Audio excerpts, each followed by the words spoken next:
Entonces vamos a comenzar este taller del Rincón de María, hoy con un tema un poquito diferente a los que yo suelo tratar, pero por eso vamos a invocar al Espíritu Santo, ¿no? Para que Él venga y nos ayude, para que nos abra este entendimiento, para que nos infunda en nosotros el deseo de ver, ¿no? De ver con los ojos del alma y según siempre nos ha enseñado Jesús, este camino que estamos transitando en este siglo, en este tiempo de nuestra historia. En el nombre del Padre, del Hijo y del Espíritu Santo.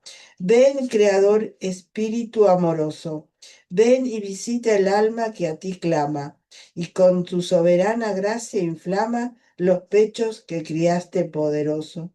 Tú que abogado fiel eres llamado del altísimo don, perenne fuente de vida eterna, caridad ferviente, espiritual unción, fuego sagrado. Tú que te infundes al alma en 7 dones, fiel promesa del Padre soberano. Tú eres el dedo de su diestra mano. Tú nos dictas palabras y razones. Ilustra con tu luz nuestros sentidos. Del corazón ahuyenta la tibieza. Haznos vencer la corporal flaqueza. Con tu eterna virtud fortalecidos. Por ti, nuestro enemigo desterrado. Gocemos de paz santa duradera. Y siendo nuestro guía en la carrera, todo daño evitemos y pecado. Por ti al eterno Padre conozcamos, y al Hijo, soberano omnipotente, y a ti, Espíritu de ambos procedente, con viva fe y amor siempre creamos. Amén. Bueno, entonces vamos a empezar este taller. Es una reflexión sobre lo que ha pasado en el siglo XX, ¿no? Y lo voy no es que vamos a ver todo, sino vamos a tomar cuatro hitos, ¿no? De ese siglo para que podamos ver esa acción de Dios que siempre, o sea, siempre está con nosotros, siempre acompaña nuestra historia y como siempre, Él es el victorioso, ¿no? Él es el que tiene el poder, ¿no es cierto? Él es el que dirige la historia y ante el mal, ¿no? Eh, Él es el que gana, es el que tiene la victoria sobre el mal. Sabemos que el siglo XX fue un siglo de muchas luces, pero muchas también oscuridades. Y así también estamos, ¿no es cierto?, en este siglo que vamos transitando, el siglo XXI, y por lo tanto tenemos que aprender, ¿no es cierto?, a ver estos signos como lo vieron las generaciones. María dice, ¿no?, que su misericordia nos acompaña de generación en generación. Dios misericordioso siempre está presente en toda la historia, en toda la historia de nuestro tiempo, como un Dios, como decía, poderoso, pero misericordioso, que nunca nos deja solos. Y bueno, yo voy a tomar en esta reflexión lo que es Fátima, lo que vamos a ver un poquito a San Maximiliano Kolbe, a Santa Faustina y al Papa San Juan Pablo II. Son estos hitos en la historia, estos santos, casi empezando, ¿no? Casi el siglo con la aparición de Fátima, para que nosotros podamos ver cómo esa profecía, esa aparición, nuestra madre presente, ¿no es cierto?, ha hecho ver en la historia del siglo pasado cómo Dios ha actuado y cuál es nuestra responsabilidad en llevar adelante ese plan de salvación de Dios en la historia. Bueno, yo voy a empezar por un contexto histórico que comienza en 1914 con esa Primera Guerra Mundial que se llamó Gran Guerra al principio porque era la única y nunca había pasado algo así en el mundo, pero después, bueno, sabemos que como vino otra, ¿no? Le empezamos a llamar Primera Guerra Mundial. En el año 1917 es el año que marca el nacimiento del ateísmo, porque fue el establecimiento del primer régimen ateo en el mundo. La revolución contra Dios en su fase primaria y fundamental, fruto de esta guerra, que hoy llamamos Primera Guerra Mundial, fue la secularización de los poderes del mundo. En medio de este ambiente de tensión y como respuesta a la oración que el 5 de mayo de 1917 el Papa Benedicto XV hizo a la Virgen para que ella terminara la guerra, solo 8 días después, el 13 de mayo, aconteció un evento que transformó la historia de la Iglesia y del mundo en el siglo XX. La Santísima Virgen se apareció en Fátima, Portugal. Esta intervención del corazón de Cristo en nuestra historia contemporánea a través del corazón de María ha sido uno de los signos más claros, como nos dijo el Papa Benedicto XVI, recordando este evento, de que Dios no es indiferente ante las vicisitudes humanas, sino que penetra en ellas realizando sus caminos, es decir, sus designios y sus obras eficaces. Eso nos decía el Papa Benedicto XVI, nuestro Papa que ya ha fallecido. Este, Dios siempre presente entre nos, en el ser humano, en la historia del ser humano, con designios y con obras eficaces. No estamos nunca solos en nuestro camino de vida, ¿no? De vida y de historia. Bueno, vamos a traer un poquito la historia de Fátima, ¿no? En 1917, en un remoto pueblecito de la península ibérica, en Fátima, Portugal, a tres pastorcitos de una sencilla aldea se le apareció la Santísima Virgen con un mensaje que tendría repercusiones trascendentales para la historia del siglo XX y para la vida de la Iglesia. Un mensaje de suma urgencia para la humanidad sumergida en la guerra, en gran crisis de fe, y la Iglesia en vías de iniciar lo que hoy podemos llamar el Calvario del siglo XX. Recibido, Recibió de la Santísima Virgen un llamado a la conversión, a la reparación, al ofrecimiento y a la consagración a los corazones de Jesús y de María como el gran remedio para batallar los grandes males de la época, para reparar y consolar a los dos corazones y para atraer sobre el mundo y nuestro momento histórico de gran crisis de amor su triunfo, el reinado del amor. Precisamente en el mismo lugar de las apariciones de Nuestra Señora, en 1982, el entonces Papa Juan Pablo II nos dijo: el contenido de la llamada de Nuestra Señora de Fátima está tan profundamente enraizado en el Evangelio y en la tradición y contiene una verdad y un llamado tan fundamentales en su contexto que la Iglesia misma se siente urgida por este mensaje. Este llamado fue hecho al inicio del siglo XX y consecuentemente tuvo una implicación directa y particular para ese siglo y para el siglo XXI, para estas generaciones.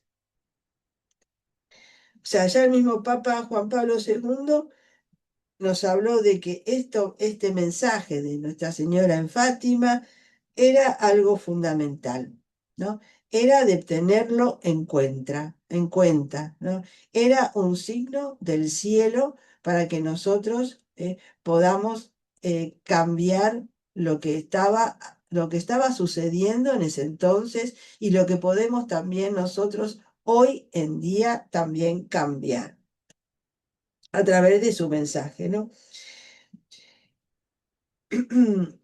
Por eso todo el mensaje que el cielo ha dado en este lugar debe ser escuchado, así nos dijo el Papa Juan Pablo. El mensaje que el corazón inmaculado de María traía al mundo fue precedido por el ángel guardián de Portugal en el año 1916, quien preparó a los niños para comprender la seriedad del momento y la grandeza de la elección recibida para que pudiesen responder con responsabilidad al llamado de ser artífices del drama de la historia que ante sus pequeñas vivas se desenvolvería. ¿Quién diría que niños tan pequeños podrían a tal grado impactar la historia? Vemos, ¿no es cierto?, que eh, a pesar de su pequeña edad y que no sabían muchas cosas porque estaban en un pueblecito muy perdido, muy chiquito, donde no llevaban las noticias como nos llegan ahora, ¿no? Recordemos que cuando la Virgen le habla de Rusia, ellos pensaban que era el nombre de una vaca, o sea, ellos no tenían ni idea quién era Rusia, que era Rusia, no entendían.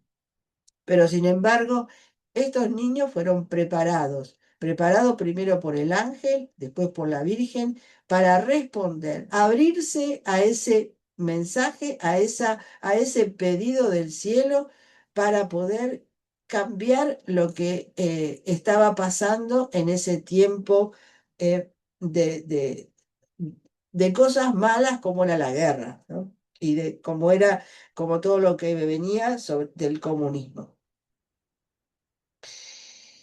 Todo corazón abierto con humildad y disponible con generosidad a los designios del corazón de Dios es la sede sobre la que se construyen las grandes obras de amor y salvación que Él va haciendo surgir en la historia para el bien de la humanidad. O sea, tengamos en cuenta eso, ¿no? Cuando nosotros abrimos el corazón a ese plan de Dios, como hizo la Virgen que le dijo sí, ¿no? Cuando fue visitada por el ángel, que iba a ser la madre de Dios, como dijeron estos niños, ¿no? Que estos niños dijeron, cuando la Virgen les propone ofrecerse a Dios para la conversión, ellos dicen sí, sí, queremos, no dudan, ¿no? Se abren a ese plan del cielo para esos tiempos y por supuesto nosotros tenemos que hacer lo mismo. Por eso digo que esto que yo voy a ir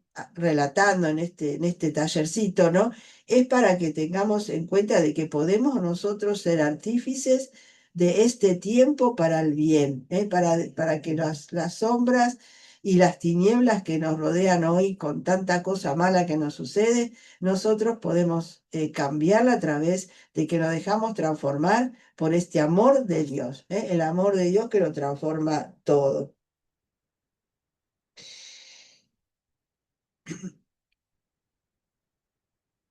Porque dice, es en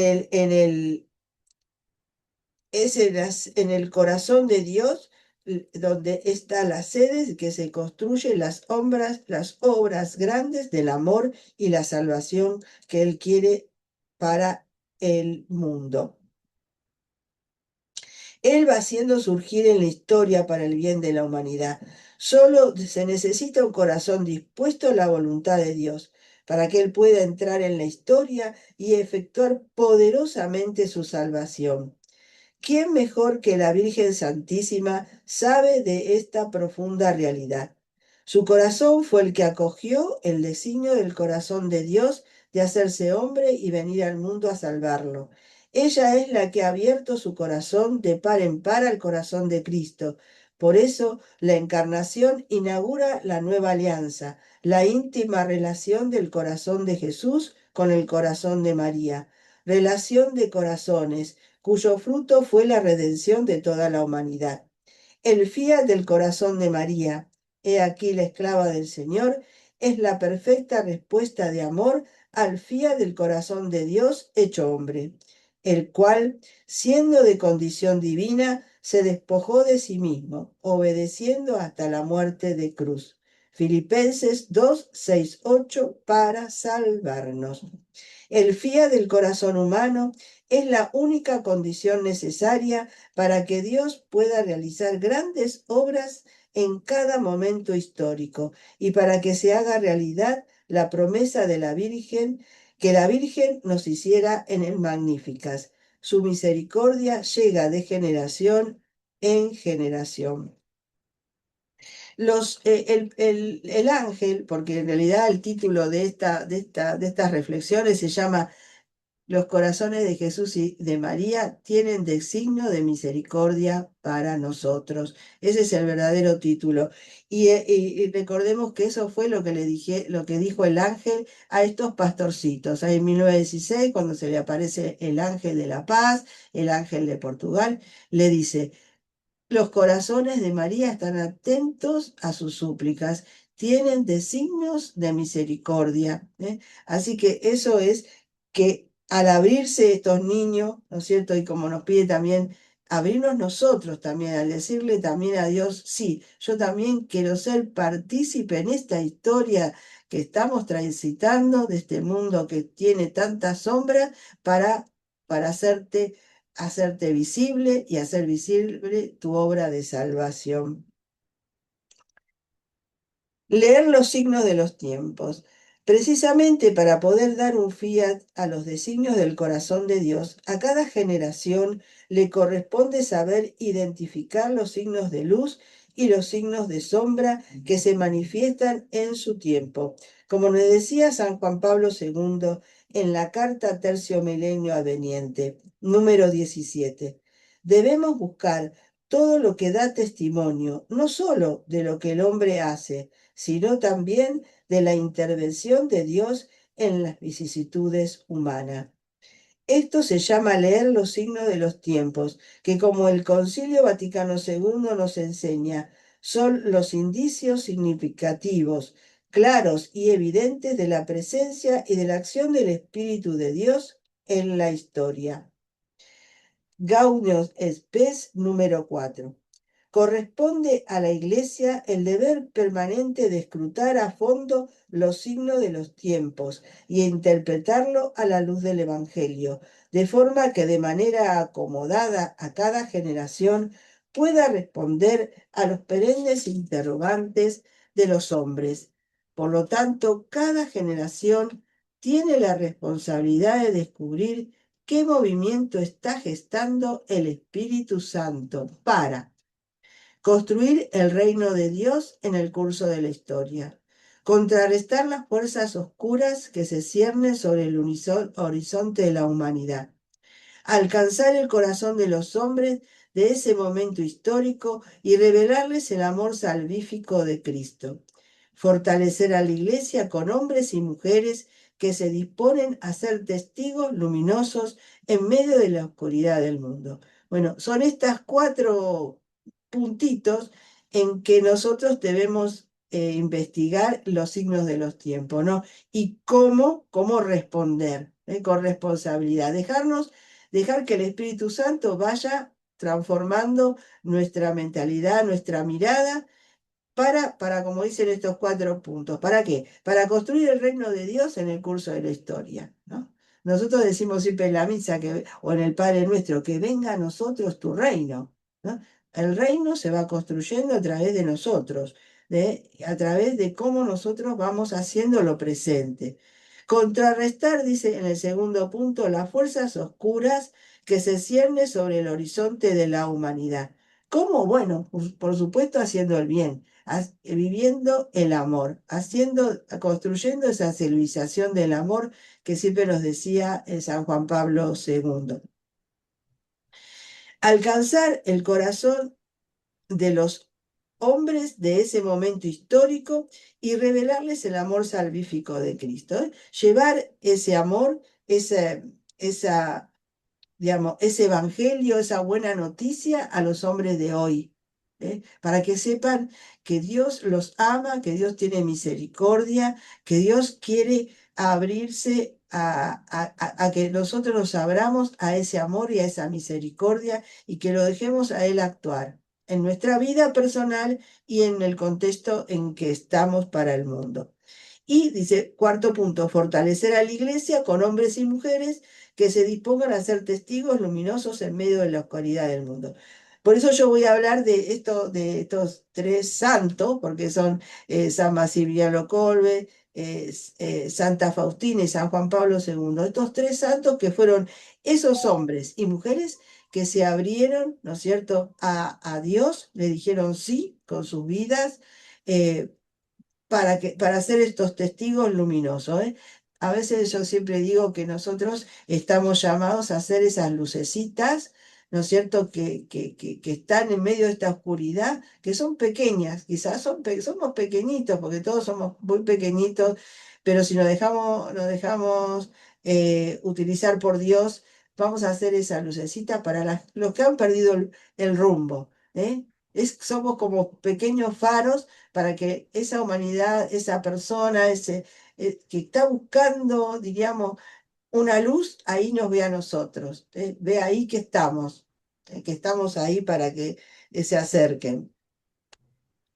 Por lo tanto, dice, la advertencia que hace Jesús en Mateo 16:3 debe hoy resonar fuertemente en nuestros corazones. Y dice el Señor en Mateo. Sabéis interpretar el aspecto del cielo y no podéis interpretar los signos de los tiempos. Se preguntaba el Señor en el Evangelio de Mateo. La iglesia del inicio del tercer milenio debe hacer memoria de la manifestación del Espíritu en su generación para comprender cuál es su misión particular en este momento histórico. Mediante un retorno a la memoria se adquiere una conciencia más viva de la propia identidad. Nuestra era, que sabe explorar el espacio, los planetas, el fondo del mar y los misterios de la ciencia, debe detenerse a profundizar en los designios de Dios sobre nuestra historia. ¿Qué acontecimientos y hechos han caracterizado nuestra época para dar una respuesta adecuada y responsable? Es necesario, nos invitó San Juan Pablo II en la tercio milenio adveniente, a que estimen y profundicen los signos de esperanza presentes en este último fin de siglo, a pesar de las sombras que con frecuencia los esconden a nuestros ojos. Acabamos de terminar este jubileo de la esperanza, ¿no? Yo creo que, como decimos, ¿no? Eso fue un signo de saber cómo Dios nos invita a esa esperanza, ¿no? Que Él es nuestra esperanza. Él es nuestra esperanza. Por eso hemos celebrado todo este año, ¿no? Pidiendo justamente la esperanza, y que la iglesia nos invitó en este año a ir a recibir esa indulgencia plenaria, ¿verdad? Ese perdón total de nuestras culpas para que limpios, así podamos realmente abrirnos a Dios para que los utilice en sus designios de salvación. Las sombras del siglo XX. Esta es una evaluación que hizo San Juan Pablo II al inicio del tercer milenio, ante el cuerpo diplomático en la Santa Sede. Él nos dice, mientras pensamos en el siglo que ha terminado, se impone una consideración a este respecto. Pasará a la historia como el signo que ha visto las mayores conquistas de la ciencia y de la técnica, pero también como el siglo en que la vida humana ha sido menospreciada de la manera más brutal. Las crueles guerras, los totalitarismos, las leyes que han legalizado el aborto y la eutanasia, los modelos culturales que han diseminado la ideología del comunismo y del hedonismo a cualquier precio. Siglo de gran crisis moral, porque ha abandonado los valores éticos. Eso nos decía el Papa San Juan Pablo II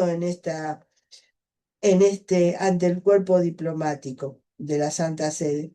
Podríamos decir que el siglo XX se caracterizó por una crisis de amor. El hombre ha trastornado los equilibrios de la creación y se ha olvidado que es responsable de sus hermanos y no cuida del entorno que el Creador le ha puesto en sus manos. En este inicio del milenio, salvemos al hombre que en esta era ha caído gravemente en la tentación más peligrosa del corazón de los hombres, creerse que puede llegar a ser dueño de la naturaleza y de la historia. Nuestra generación construyó tres grandes ídolos: la felicidad a cualquier precio, la riqueza material como único valor, la ciencia como la única explicación de la realidad. ¿No? Que es cierto, esos son, digamos, esos ídolos de estos tiempos, ¿no es cierto? No tenemos límites para lograr nuestra felicidad, que tenemos que aplastar a los demás. No tenemos límite en este consumismo que siempre queremos más y más y más, y para eso no sé lo que hacemos para tener más cosas que quizás ni siquiera necesitamos y que no nos dejan nada, porque nunca nos van a satisfacer. Y la ciencia, ¿no? Que en realidad la ciencia, muchos hombres de ciencia que al principio, cuando empezaron las investigaciones de los grandes científicos del inicio de la ciencia, eran todos creyentes.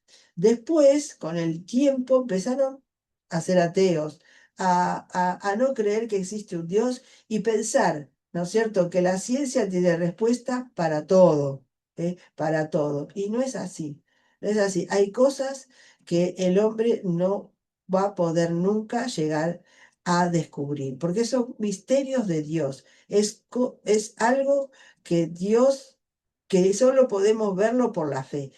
Las dos cosas, decía San Juan Pablo II, fe y razón, tienen que ir juntas. La fe mira lo que, no, lo que la ciencia está investigando de una forma. ¿Eh? El mismo acto, lo mismo que se está investigando, la fe lo mira, pero desde otro ángulo. ¿Eh? No está enemistada, enemistada la fe con la razón, porque Dios nos dio esto, ¿viste? Para pensar, nos dio para razonar. Somos seres inteligentes que podemos llegar a la verdad a través de nuestra razón. Estos ídolos solo podrán ser derrumbados con una profunda conversión del corazón. Ante esta realidad histórica, fruto de la libertad del hombre y de la acción diabólica, el Papa Benedicto XVI nos había dicho: la historia, de hecho, no está en manos de potencias oscuras, del azar o de las opciones humanas. Ante el desencadenamiento de energías malvadas, ante la irrupción vehemente de Satanás, ante tantos azotes y males, se eleva el Señor, árbitro supremo de las vicisitudes de la historia.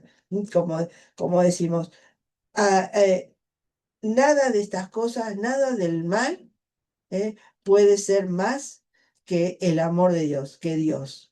Eso lo ha creído desde nuestros primeros padres cuando fue tentado por el demonio. El demonio siempre creyó que conocía a Dios y que podría estar en el lugar de Dios. Y así hace que muchos confundidos, engañados, ¿eh? Sigamos pensando lo mismo, ¿no?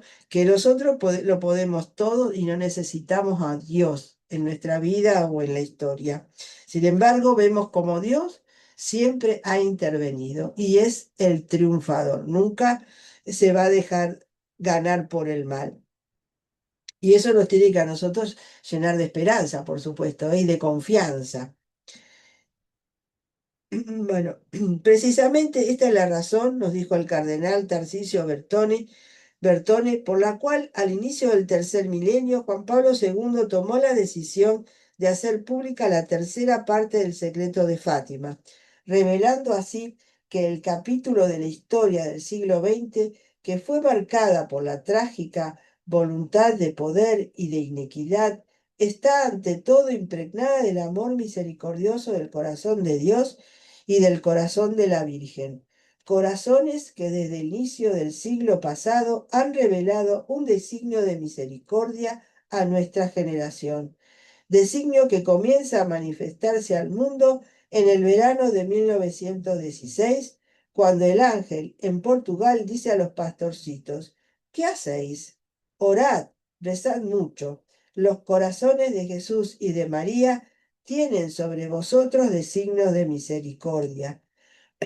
Ofreced constantemente al Altísimo oraciones y sacrificios. En este segundo mensaje, el ángel reclama a los niños el hecho de que no se han tomado con seriedad la urgencia del mensaje. Luego les manifiesta la elección de los dos corazones sobre sus vidas. Ellos tienen designios que cumplir en la humanidad a través de su fiat, de su libre y generosa cooperación. Por lo tanto, debían ser responsables, pues mucho dependía de ellos. El ángel les hacía comprender que el amor siempre es responsable. Esto es una verdad, ¿no es cierto? El amor siempre es responsable. El amor es responsable. La persona humana, dijo San Juan Pablo II, es un actor en el drama del mundo, en el cual escribe la verdadera historia, la historia del amor o de su negación. O sea, podemos realmente escribir la historia, nuestra historia personal, y por supuesto que siempre se va a derramar sobre lo que tenemos al lado y en la historia de la humanidad, si nosotros nos abrimos al amor o si no nos abrimos al amor. Son esas dos opciones que tenemos. O amamos o no amamos.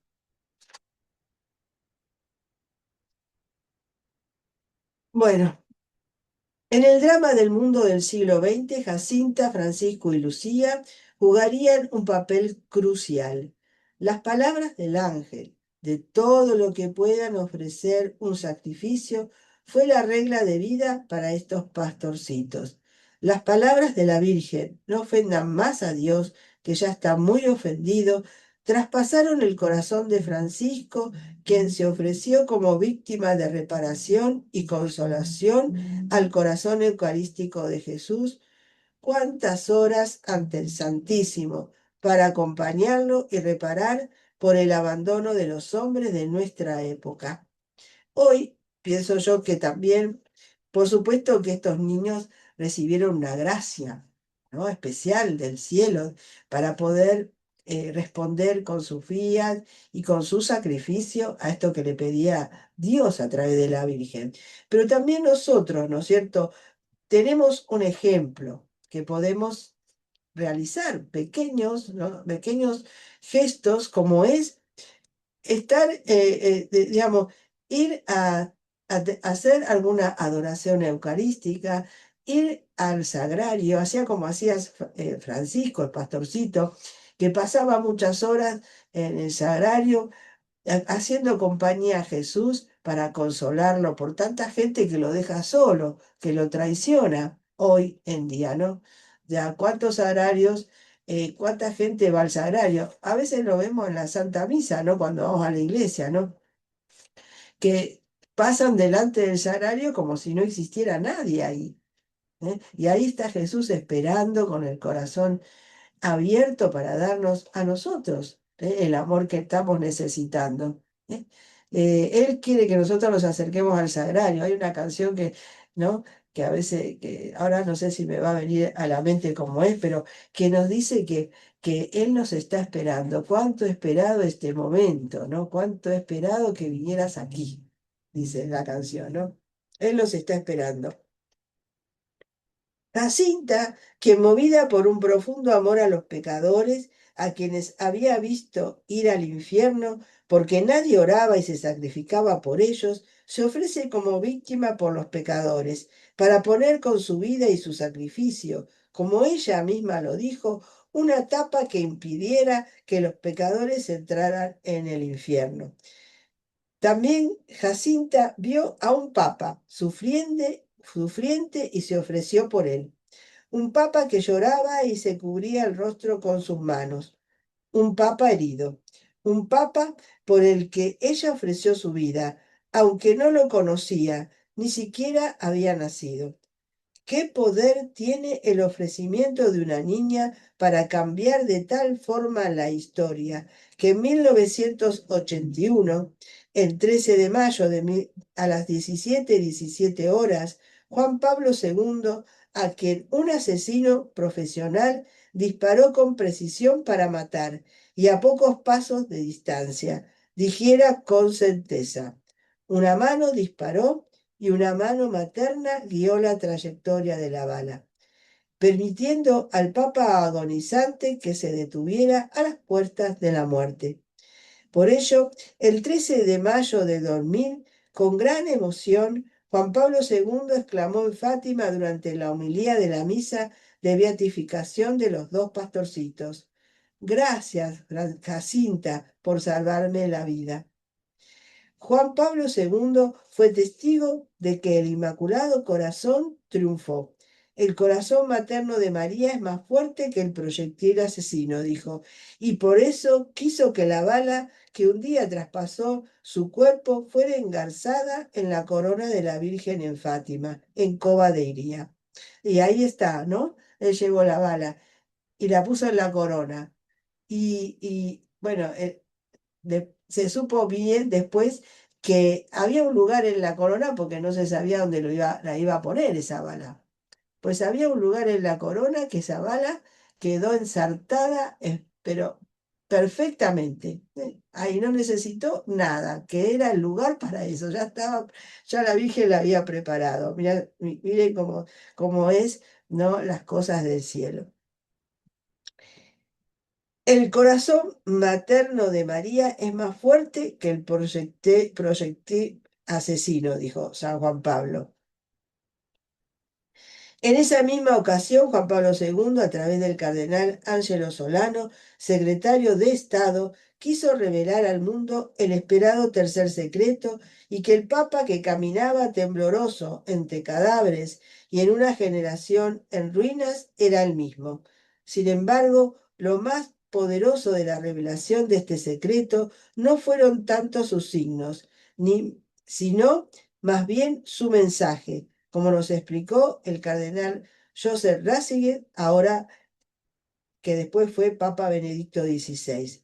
La llamada a la conversión y a la penitencia es central y a la vez manifiesta claramente que la historia no se desenvuelve con un determinismo sin escapatoria, como si todo estuviera escrito sin poder ser alterado, sino que sigue siendo una historia de libertad, donde la oración y la penitencia pueden cambiar eventos proféticos.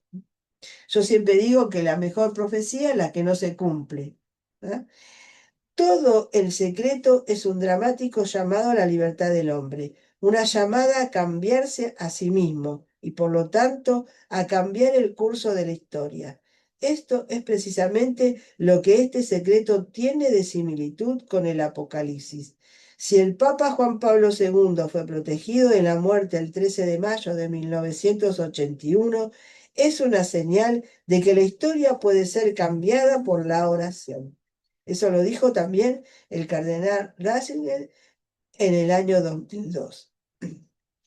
La historia puede cambiar si corazones generosos se disponen a cumplir los designios de misericordia de los dos corazones. O sea, si estamos abiertos y dejamos que Dios actúe en nuestro corazón, y le decimos sí con nuestra oración, con nuestros pequeños sacrificios, ¿no es cierto? Nosotros podemos ofrecer, para ofrecer sacrificio, pues tenemos la vida diaria. O sea, nosotros desde que nos levantamos hasta que nos acostamos podemos dar cuenta que nosotros siempre tenemos alguna cosa que no está bien en nuestras vidas, que tenemos que hacer un pequeño sacrificio, que nos ha molestado, que nos ha herido, y eso podemos nosotros, algún dolor, ya sea físico o espiritual, todo eso lo podemos ofrecer. Lo ofrecemos, lo unimos a los corazones de Jesús y de María para que se cambie digamos, estas sombras que hoy nos ciernen en el mundo. Bueno, Ahora voy a hablar sobre San Maximiliano Kolbe, este santo también eh, tan importante para nosotros y que también es un santo mariano. Dice, en el mismo año cuando Jacinta, Francisco y Lucía respondían si queremos a la pregunta de la Señora del Cielo, ¿querés ofreceros a Dios para soportar todos los sufrimientos que Él quisiera enviarnos como reparación de los pecados con que Él es ofendido y de súplicas por la conversión de los pecadores? Tendréis que sufrir, pues mucho que sufrir, pero la gracia de Dios os fortalecerá. Eso le había dicho la Virgen a estos niños, cuando ellos dijeron, sí, queremos. Y bueno, ellos se abrieron a hacia que Dios actuara en ellos a través de su sufrimiento, su oración y su reparación. Dice, había un joven polaco, seminarista en Roma, quien daba su fiat a la Inmaculada para trabajar ardientemente en el mundo por el reinado del corazón de Jesús. San Maximiliano Kolbe funda el 16 de octubre de 1917, 3 días después del gran milagro del sol. Fíjense como todo el cielo, ¿no? Ha preparado todo esto en el siglo XX, ¿no? ¿Y por qué no lo va a hacer ahora también en este siglo, ¿no? La milicia, Maximiliano crea la milicia de la Inmaculada. Mm, Recordemos que él estaba en Roma, como dice acá, era seminarista, y ve una gran manifestación masónica que estaba ahí festejando y por supuesto blasfemando contra Dios, contra la iglesia, y él estaba ahí mirando todo eso. Entonces él dijo, ¿por qué? Si hay tantos que están luchando para el mal, ¿por qué no vamos nosotros a hacer un ejército para el bien? Entonces por eso crea la milicia de la Inmaculada. Tenemos que ganar el mundo entero, dice San Maximiliano Kolbe, y cada alma ahora y en el futuro, hasta el fin de los tiempos, para la Inmaculada y a través de ella para el Sagrado Corazón de Jesús. San Maximiliano comprende que esta conquista de corazones por el reino de los dos corazones no se dará sin una gran batalla, pues como nos dice San Juan Pablo II en la encíclica Redentores Mater, número 11. La victoria del Hijo de la Mujer no sucederá sin una dura lucha que penetrará toda la historia humana.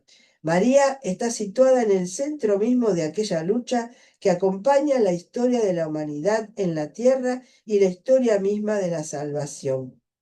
San Maximiliano, con mirada profética, comprende los signos de los tiempos de su tiempo y dice un poco antes de que estallase la Segunda Guerra Mundial. Los tiempos modernos están dominados por Satanás y esto incrementará en el futuro. El conflicto con el infierno no puede ser abrazado por los hombres, ni siquiera por el más inteligente. Solo la Inmaculada tiene la promesa hecha por Dios de la victoria sobre Satanás. Recordemos que en el Génesis, ¿no? Nos dice Dios cuando hace ese protoevangelio, dice, dice, yo pondré enemistad entre la mujer y su descendencia, le dice a la serpiente, entre tú y tu descendencia. O sea que María está en ese centro de la batalla. Ella es la que siempre está en medio de la batalla contra las fuerzas del mal. Desde el principio. Sabemos que la victoria, por supuesto, no la tiene Satanás, ¿no? La tiene Dios a través de la Virgen. Estas palabras fueron una profecía cumplida en la vida de San Maximiliano, que solo unos años después de decir estas palabras confrontó el horror de ver la ciudad de la Inmaculada despojada por los nazis y quien en medio de un campo de concentración se levantó como un gran testigo del triunfo del amor y del reino de los dos corazones, cuando al dar un paso al frente entregó su vida para salvar a otro. Muchos sobrevivientes de aquel lugar de horror y muerte dijeron, después de este acto del padre Maximiliano, nada fue igual en Auschwitz. Hasta los doctores nazis escondían a los enfermos para salvarlos. Esto yo no lo sabía cuando leíste este escrito, bueno, me enteré, ¿no? Hasta los doctores nazis, al ver ese acto de amor que hizo Maximiliano Kolbe, de ponerse en el lugar de un hombre que tenía muchos hijos y que había sido elegido para ir a la cámara de tortura y morir, él se propuso él ser a cambio, ¿no? Ir a él a cambio de este hombre. Y ese acto de amor transformó muchos corazones, inclusive de los nazis. Increíble, ¿verdad? Murió como vivió. Todo por el reino del Sagrado Corazón a través de la Inmaculada. Para esto, decía, vivo, trabajo y sufro, y con la ayuda de la Inmaculada moriré por ello. El gran caballero de la Virgen también cambió la historia, porque quedó en la historia. Y la milicia de la Inmaculada, que todavía todavía existe, que hay, o sea, están los que siguen a Maximiliano Kolbe y siguen esta milicia de la Inmaculada, ¿no? Todavía existe. Bueno, ahora vamos a la otra santa, ¿no? Que Dios suscita, porque Dios va suscitando estos hombres, como decía yo, y mujeres, para que abriéndose a su plan, y diciéndole fiat, Él puede ir transformando todas estas cosas que a veces por ahí ni siquiera podemos verla, porque vemos más el mal. Siempre nosotros vemos que el mal es más ruidoso, es el mal que siempre vemos y no somos capaces de ver el bien que atraes, que va atrás, que va no va atrás, sino que va, digamos, dejando el mal atrás, al revés, va dejando el mal atrás. Cuando nosotros hacemos el bien, por supuesto, es que el mal es ausencia de bien. Cuando nosotros hacemos el bien, hacemos que el mal retroceda. Y esta es otra, que es también una polaca, eh, María Faustina Kowalska. Solo 2 años después de que en Polonia se inició la ciudad de la Inmaculada, como signo visible del reino del corazón de María, a una corta distancia en la misma nación, una joven religiosa, María Faustina Kowalska, recibió para el mundo sumergido en las tinieblas de los años previos a la Segunda Guerra Mundial la revelación del corazón misericordioso de Jesús. A través de ella, Cristo dijo al mundo y a nuestra historia que el mal nunca consigue la victoria definitiva, que la vida prevalece sobre la muerte y el amor triunfa sobre el odio, que si el pecado parecía ser el tema de esta generación, la misericordia es su respuesta, pues su misericordia llega de generación en generación. La miseria humana no es un obstáculo para mi misericordia. Hija mía, escribe que cuanto más grande es la miseria de las almas, tanto más grande es el derecho que tiene a mi misericordia, e invita a todas las almas a confiar en la inconcebible abismo de mi misericordia. Está escrito en el diario 11, número 1182.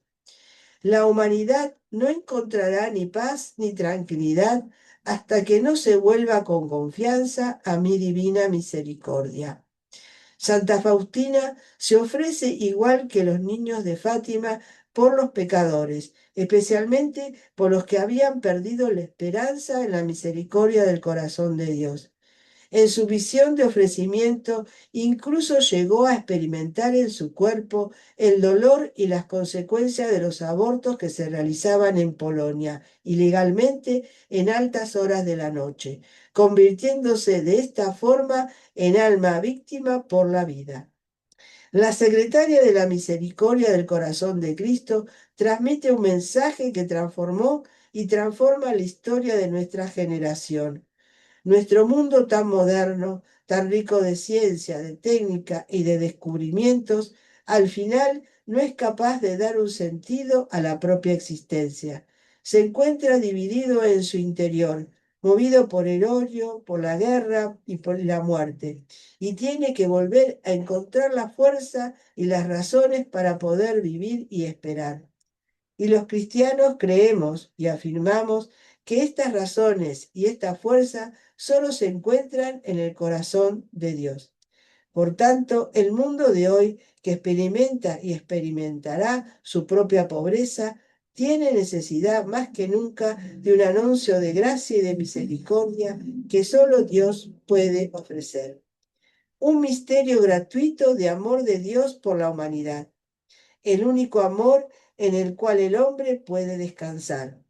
En los designios de la providencia nada es pura coincidencia, decía San Juan Pablo II. Un niño polaco que llegaría a ser el padre Maximiliano había recibido dos coronas por parte de la Virgen, una roja y una blanca. Una religiosa polaca recibía el don insondable de contemplar dos rayos, rojo y blanco, la sangre y el agua que fluían del corazón de Jesús. Y unos años más tarde, Polonia daba a la Iglesia y al mundo a un papa cuyo vestido blanco fue manchado de sangre el 13 de mayo de 1981 en la Plaza de San Pedro. Polonia así cumplía la profecía dada por el corazón de Jesús a Santa Faustina. Amo a Polonia en modo particular, y si obedeciera a mi voluntad, la enalteceré en poder y santidad. De ella saldrá la chispa que preparará al mundo para la segunda venida. Polonia y Fátima, dos grandes torrentes, confluían en un solo océano, el océano de la infinita misericordia del corazón de Jesús. Bueno, esto es algo que yo siempre he dicho y lo tengo muy claro, ¿no? La devoción a los corazones de Jesús y de María y a Jesús misericordioso son uno.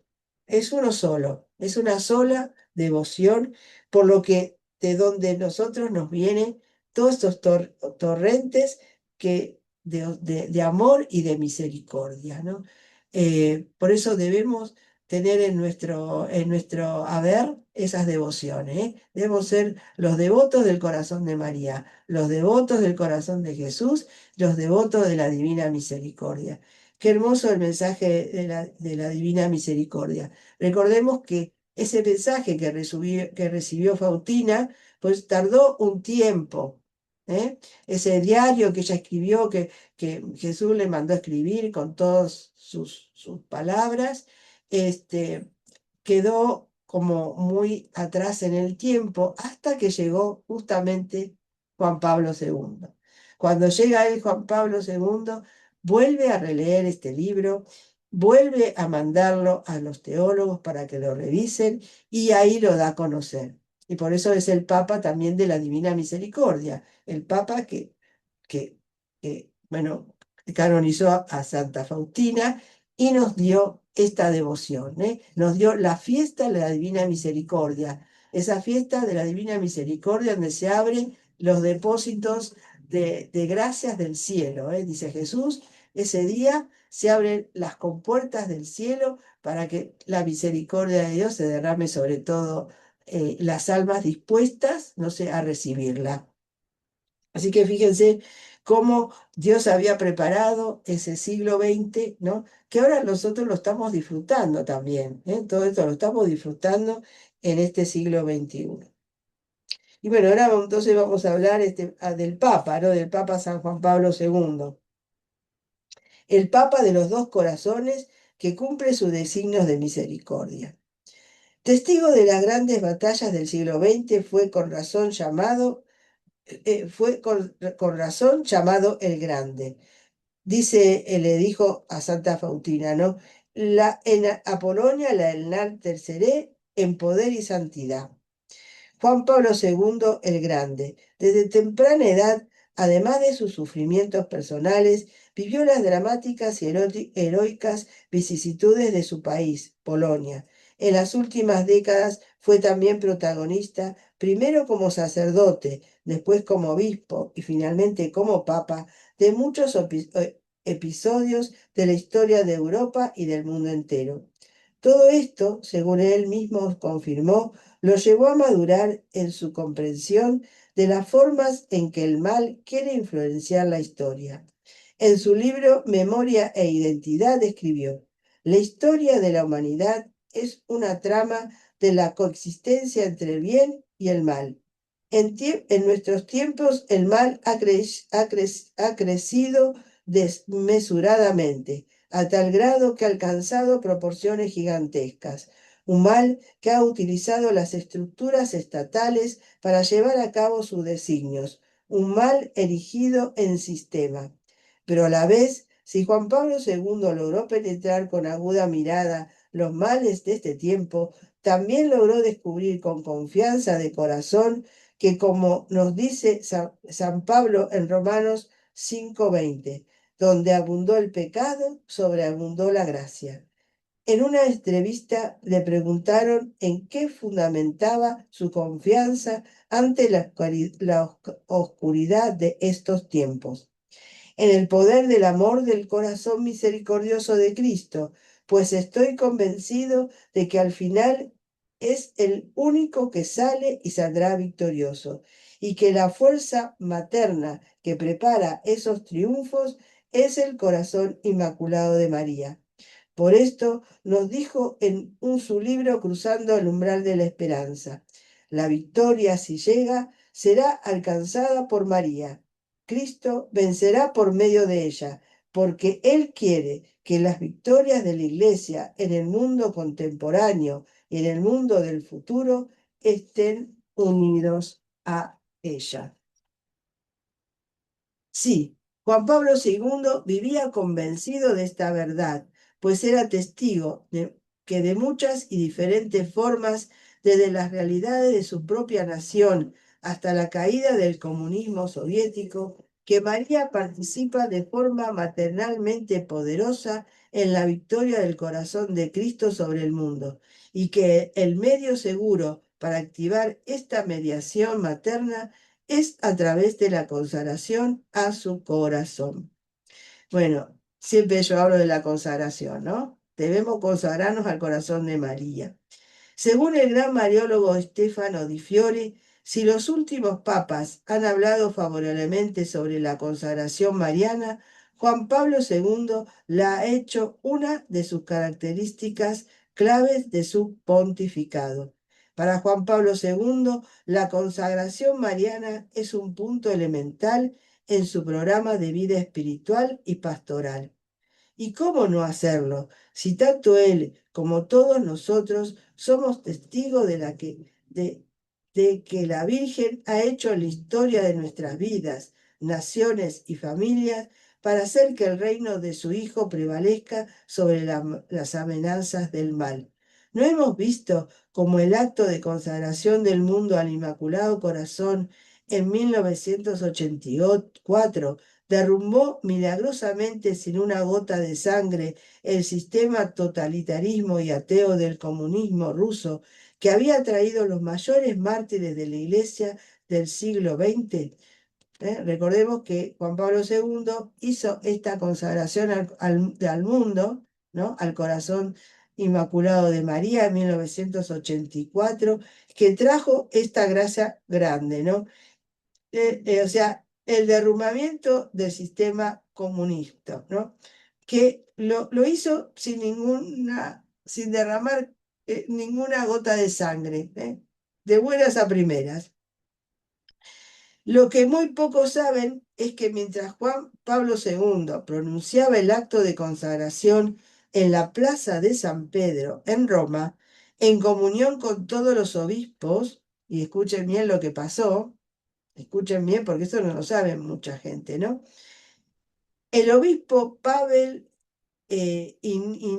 Inlica entraba de forma clandestina en el Kremlin, en Moscú, y allí, en el corazón del comunismo internacional, centro de una potencia política, militar e ideológica que quería construir un nuevo mundo, una sociedad sin Dios, escondido, celebró la Santa Misa, quizás la primera en 70 años, y rezó la oración de consagración. Al concluir, el obispo percibió claramente que los corazones de Jesús y María comenzaban a reinar en ese lugar. Se sonrió al leer en un gran cartel: el comunismo vencerá y dominará el mundo entero. Y dijo: le queda poco.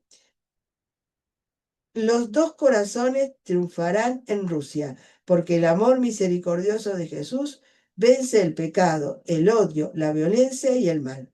Y así fue, porque la esencia de la misericordia es revelar que el amor es más fuerte que la muerte. El poder de esta consagración por siempre abarca a todos los hombres, pueblos y naciones, y supera todo el mal que el espíritu de las tinieblas es capaz de sembrar en el corazón del hombre y de su historia, y que de hecho ha sembrado en nuestros tiempos. En el Santuario del Amor Misericordioso en Italia, Juan Pablo II dijo en noviembre de 1981: desde el comienzo de mi ministerio petrino consideré que el mensaje de la misericordia del corazón de Cristo era mi misión particular. La providencia divina me lo ha asignado en la situación del hombre de hoy, de la iglesia y del mundo. Podría decir que precisamente esta situación crítica me asigna al mismo tiempo la responsabilidad de ser mensajero del corazón misericordioso, siendo mi tarea ante Dios y los hombres. Lo lograré si la Madre de Dios me ayuda a cumplirla. Su tarea ante Dios y los hombres, tarea muy bien hecha la de Juan Pablo II. Murió como vivió, pues nos dice San Pablo en Romanos 14, 7, 8. Nadie vive para sí, ni nadie muere para sí. Si vivimos, para el Señor vivimos, y si morimos, para el Señor morimos. Su vida fue generosamente entregada para ser testigo luminoso del amor del corazón misericordioso de Cristo y del amor materno de María.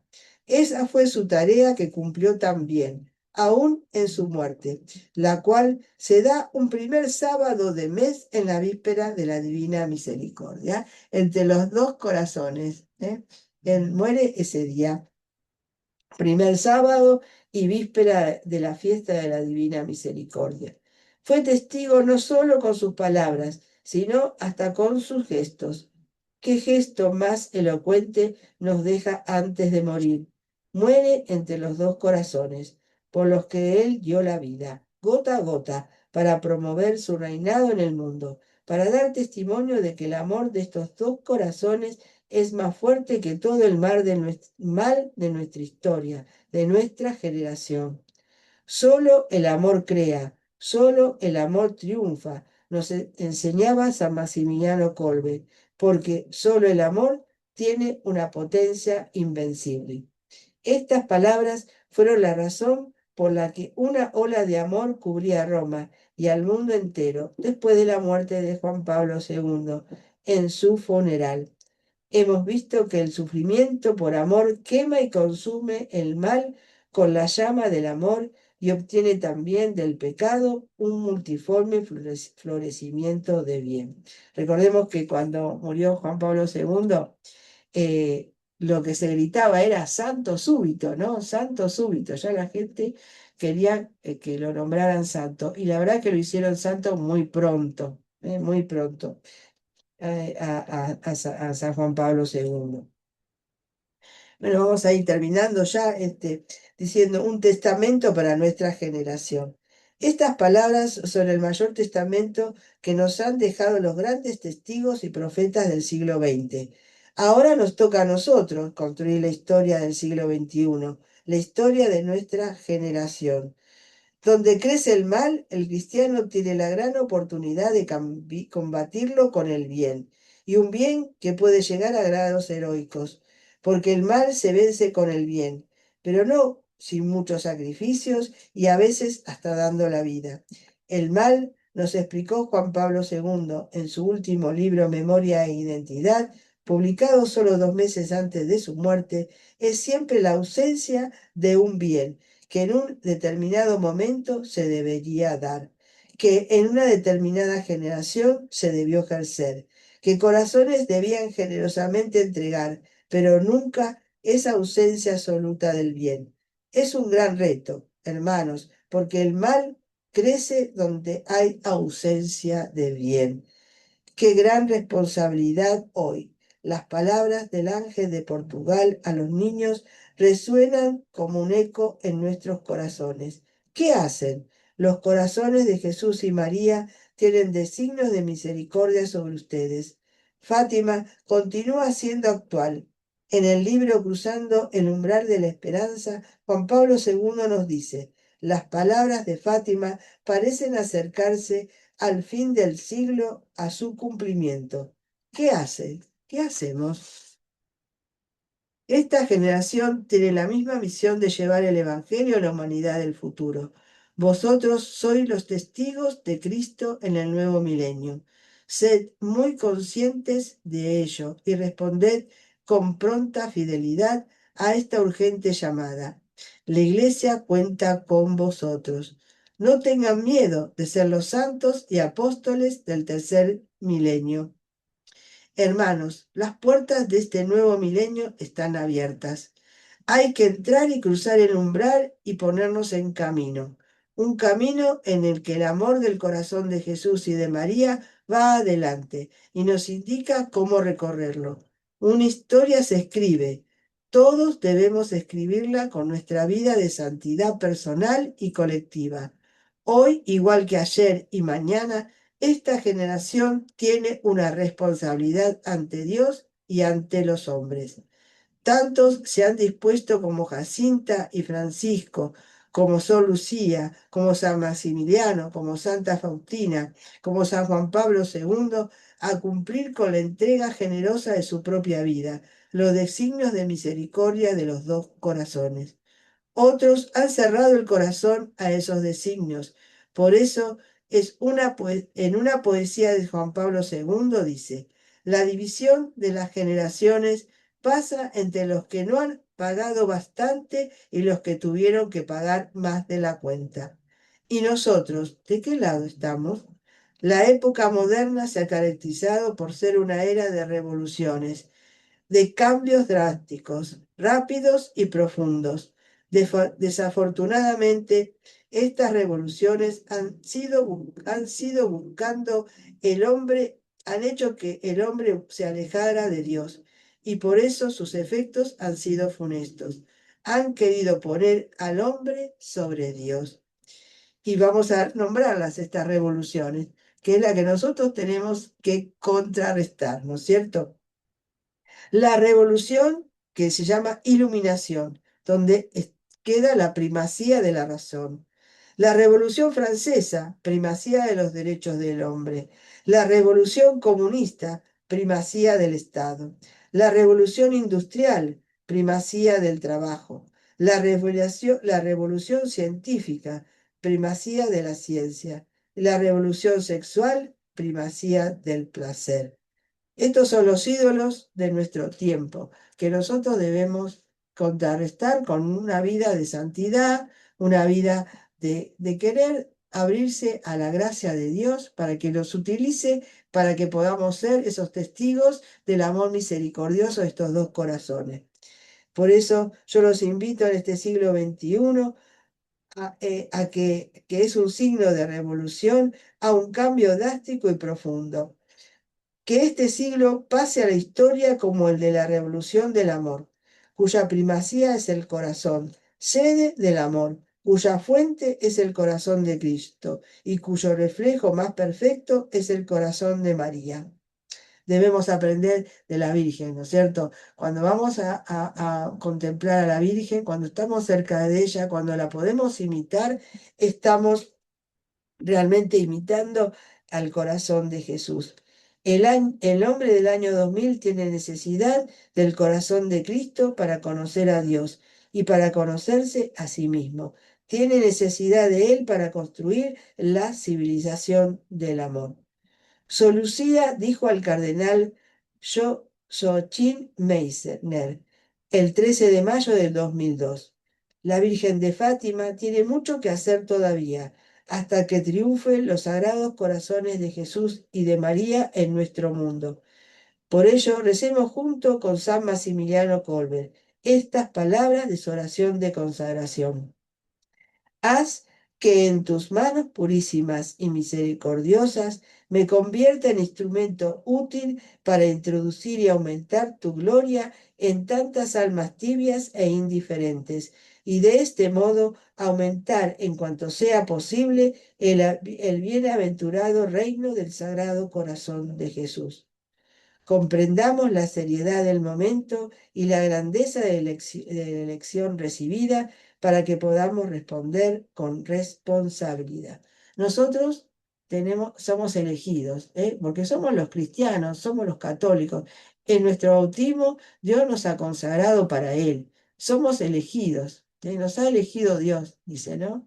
Entonces, dice, yo los elegí, no, ustedes no me han elegido a mí, yo los he elegido a ustedes. ¿Y para qué? Para llevar esta revolución del amor, ¿eh? Para poder ser nosotros los que vamos destruyendo el mal a través del bien. Con pequeños gestos, nosotros no vamos a hacer grandes cosas, o quizás sí, solamente Dios sabe, ¿no? Que nosotros nos disponemos a que Él haga de nosotros realmente lo que Él quiera, ¿no? Y nosotros nos disponemos a hacer las cosas pequeñas diarias, como decía Santa Teresita del Niño Jesús, hacer las cosas pequeñas extraordinariamente bien, ¿no? Ya sea en nuestra familia, en donde estemos, en nuestro trabajo, en nuestro estudio, en donde estemos, ¿no? Haciendo las cosas como Dios quiera, participando también en la iglesia, con apostolados, poniéndonos al servicio de nuestros hermanos, con nuestros dones y talentos. Todos tenemos un don, todos tenemos una vocación que el Señor nos ha dado. Y esa es la que tenemos que vivir, ¿eh? Cumpliendo esa voluntad, esa vocación, estamos haciendo este triunfo de los corazones de Jesús y de María, llevando al hombre de hoy, ¿no? A decirle, Dios te ama, Dios es misericordia, Dios te quiere con un amor que no te lo podés imaginar. No ve tu pecado, ve tu corazón y quiere tu corazón, para que esa sangre que derramó por ti surga el efecto de tu sanación, de tu liberación, de tu santidad, de tu ida al cielo, porque ese es nuestro fin, ¿no? El cielo, ese es nuestro fin. Dios quiere que todos se salven y quiere utilizarnos a nosotros para eso. Bueno, yo espero que estas reflexiones que he traído hoy nos ayuden, en este tiempo a disponernos, a abrirnos a esa acción de Dios, para que Él pueda usarnos a nosotros para que podamos trabajar en su reino. Digámosle cada día al Señor, Señor, ¿qué es? ¿Cómo te puedo servir hoy en tu reino? Utilízame para lo que quieras.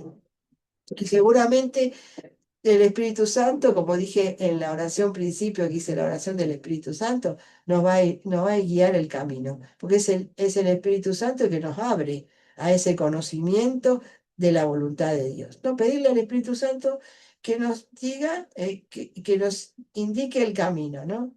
Indícame tus caminos, Señor, para que yo viva en tu verdad.